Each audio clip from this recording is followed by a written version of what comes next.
안녕하세요. 대업에서 자동차 산업과 2차 전지를 담당하고 있는 멘토 한주입니다. 자, 오늘도 이 파워로직스 함께 보도록 할 건데요. 최근에 이 초전도체 관련해서 이슈가 다시금 나오면서 주가가 어제 굉장히 강한 상승을 좀 보였습니다. 그리고 윗꼬리를 달면서 좀 내려오면서 오늘은 좀 차익 실현 물량이 추가적으로 나오는 모습을 보여주고 있죠.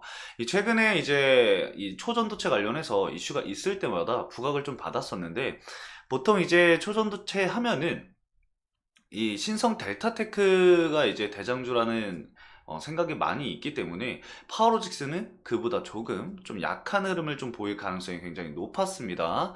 그래서 앞으로 이 파워로직스가 과연 어떤 부분으로 인해서 주가 상승이 이루어질지, 그리고 초전도체 관련해서는 또 어떻게 우리가 봐야 하는지, 그 부분에 대해서도 오늘 좀 자세하게 말씀을 드려볼 거니까요. 여러분들 오늘 영상 좀 집중해서 시청을 해주시면 좋을 것 같습니다.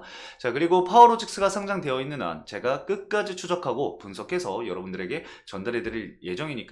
저희 채널 구독 한 번씩 부탁드리고요. 저와 함께 파워로직스 대응 전략 구상해 가시면 좋을 것 같습니다. 자, 그럼 본격적으로 파워로직스 함께 보도록 하겠습니다. 자, 우선 일봉을 좀 살펴보도록 하겠습니다. 자, 전일 기준으로 해서 21% 상승이 나왔었는데 종가 13%까지 좀 나오면서 하락을 하면서 윗꼬리를 달린 모습이었습니다. 자, 121선을 돌파하지 못했던 흐름이기 때문에 제가 이전 영상에서 121선을 돌파하는 게 가장 중요한 시점이다 라고 말씀을 드렸습니다. 근데 오늘 추가적인 조정을 받으면서 주가가 좀 소폭 눌리는 모습을 보여주고 있습니다. 걱정하시는 분들이 좀 많으실 것 같은데 우선 초전도체 관련해서 좀 먼저 말씀을 드려보도록 하겠습니다.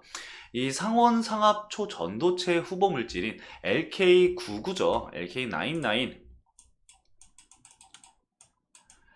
이 어제 이슈가 두 가지가 있습니다. 이 중국 연구소에서 이 LK99를 복제하는 데 성공했다. 두 개의 연구 결과에서 긍정적인 연구 결과를 보고 있다. 라고 이제 트위터가 이제 나오면서 초전도체 관련주들이 강한 상승을 보였고요. 그리고 하나 더, 이 상온 상압 초전도체 후보물질, 이 LK99의 핵심 연구진 중에 한 명이신 이 김현탁 윌리엄 앤 메리데 교수가 이 초전도체 입증 의지를 나타내면서 주가가 강한 상승을 보였다라고 볼 수가 있습니다. 하지만 이전에 주가 상승이 강하게 있었던 이후에 매물대가 이제 악성 물량이 강하게 생성이 되어 있었기 때문에 이 시점에서의 차익 실현, 그리고 이 악성 물량이 출회되는 시점이기 때문에 하방 압력이 좀 강해지면서 주가가 조정을 받았다라고 볼 수가 있는데, 여러분들이 지금 걱정하시는 것은 보통 이 초전도체는 이 단기적인 이슈로 좀 해석을 할 수가 있거든요. 근데 우리가 좀 봐야 될 부분이 바로 일정입니다. 뭐 초전도체가 이제 연구 결과가 언제 나올지는 그거는 아무도 모르는 거기 때문에 그거는 우리가 쉽게 판단을 해볼 수가 없겠죠. 어느 날 갑자기 상온상압 이 초전도체 LK99를 입증을 했다라고 이슈가 나오면은 그때는 엄청난 상승을 보이겠지만 그 전까지는 우리가 알 수 있는 부분들이 없습니다. 그렇기 때문에 제가 이런 거를 좀 말씀을 드렸어요. 그 전까지는 우리가 추정할 수 있는 게 뭐다? 바로 수급이다 해서 수급에 대해서도 좀 말씀을 드렸고, 오늘도 수급 관련해서 말씀을 드릴 거니까 영상 마지막에 좀 체크를 해주시면 좋을 것 같고, 자, 일정이라고 말씀을 드렸는데 어떻게 알고 일정을 우리가 아느냐 이렇게 좀 물어보시는 분들도 계실 건데, 자, 우리가 알 수 있는 일정이 하나가 있습니다. 바로 제가 방금 말씀드렸던 이 김현탁 교수가 이 퀀텀 에너지 연구소 연구진과 함께 3월 달에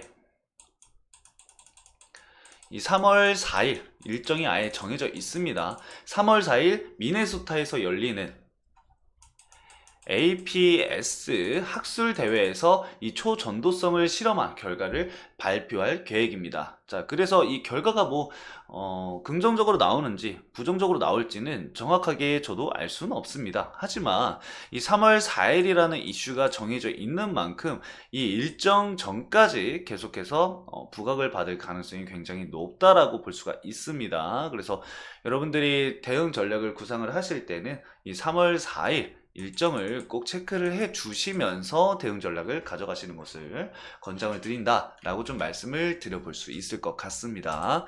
자, 그리고 수급적인 부분들을 좀 체크를 해 볼 건데, 긍정적으로 바라볼 수 있을 만한 수급은 사실 없습니다.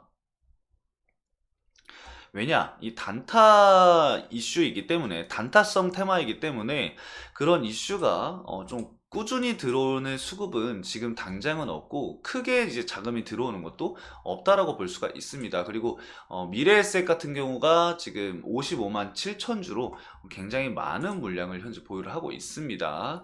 제가 이 10월 달부터 체크를 좀 해서 이 박스권을 형성한 이 시점에서의 매수 물량을 좀 체크를 해봤을 때, 미래에셋이 이제 개인들 두 번째 이 개인들이 많이 사용하는 창구라고 하거든요. 그래서 키움증권과 그리고 미래에셋은 이 개인들의 창구라고도 얘기를 많이 하는데, 미래에셋에서 지금 55만 주를 현재 가지고 있고요. 자, 그리고 두 번째로는 한국투자증권입니다. 미래에셋이 좀 압도적으로 가지고 있긴 해요. 그래서 미래에셋을 우리가 좀 계속 봐야 된다라고 말씀을 드릴 수 있을 것 같고요. 한국투자증권 같은 경우는 대략 10만 주 정도를 보유를 하고 있습니다. 그래서 좀 갭 차이가 많이 나지만 그래도 10만 주라는 많은 물량을 가지고 있다라는 점 참고해 주시면 좋을 것 같고요. 그 외로는 이제 뭐 큰 물량을 보유한 기업들은 증권사는 없는 것 같습니다. 뭐 대신증권 같은 경우는 7만 5천 주를 현재 보유를 하고 있고요.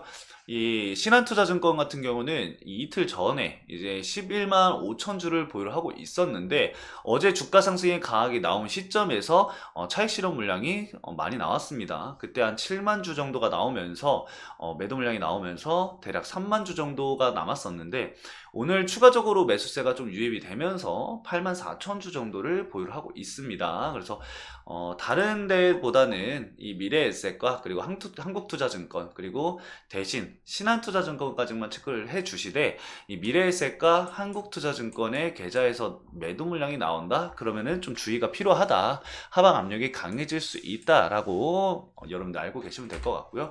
그리고 신한투자증권 같은 경우는 이미 한번 매수 물량이 있다가 차익 실현을 진행했던 증권사이기 때문에 단기적으로 수급이 들어온다 하더라도 또 단기적으로 매도가 나올 수가 있습니다. 주가 상승 시 단기적으로 차익 실현 물량이 나올 수 있으니까 이 부분도 고려하셔서 대응 전략을 구상하시면 좋을 것 같습니다. 자, 오늘 파워로직스 간단하게 이슈 체크와 그리고 일정, 이 초전도체 일정과 그리고 이 수급적인 부분들까지 체크를 좀 해드렸습니다. 그래서 다음 영상에서도 제가 이 수급적인 부분들을 계속 말씀을 드리면서 이슈도 계속해서 체크를 해서 말씀을 드릴 거니까요. 여러분들 저희 채널 구독 한 번씩 부탁드리고요. 오늘 영상은 여기까지 말씀을 드리도록 하겠습니다. 저는 다음 영상에서 더 나은 더 좋은 퀄리티의 영상을 가지고 찾아뵙도록 하겠습니다. 오늘도 시청해주신 여러분들 너무나도 감사드립니다.